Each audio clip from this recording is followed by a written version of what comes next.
Kids true story. Green बस में इब्राहिम की समझदारी।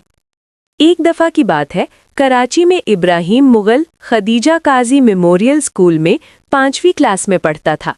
एक दिन शाम को इब्राहिम अपने चाचू के साथ अपनी आंटी के घर से दादी के घर जा रहा था। चाचू की गोद में उनकी छोटी बेटी फातिमा भी थी, जो सिर्फ 4 साल की थी।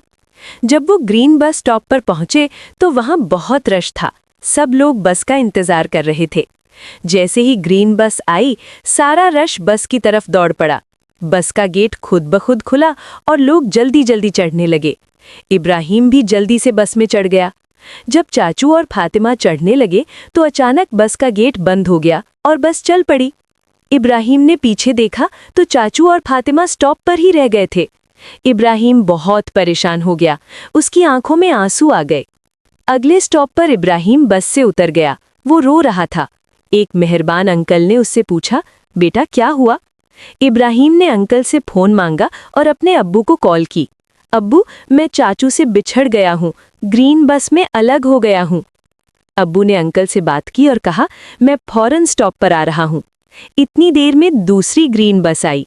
इब्राहिम ने खुशी से देखा कि उसी बस में चाचू और फातिमा बैठे हैं। फातिमा चाचू की गोद में थी। इब्राहिम फौरन बस की तरफ दौड़ा और जल्दी से उसमें चढ़ गया। चाचू ने इब्राहिम को मजबूती से गले लगा लिया।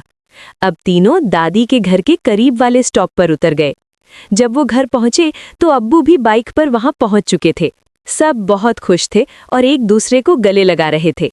इब्राहिम ने सबसे वादा किया, अब मैं हमेशा एहतियात से बस में चढ़ूंगा और खानदान से अलग नहीं होऊंगा। उस दिन के बाद इब्राहिम को पता चल गया कि खानदान के साथ रहना कितना अहम है। चाहे भीड़ हो या रश, हमेशा एहतियात करनी चाहिए और बड़ों की बात माननी चाहिए। इब्राहिम अब स्कूल जाते वक्त भी अपने दोस्तों से कहता है कि बस में चढ़ते वक्त एहतियात करो।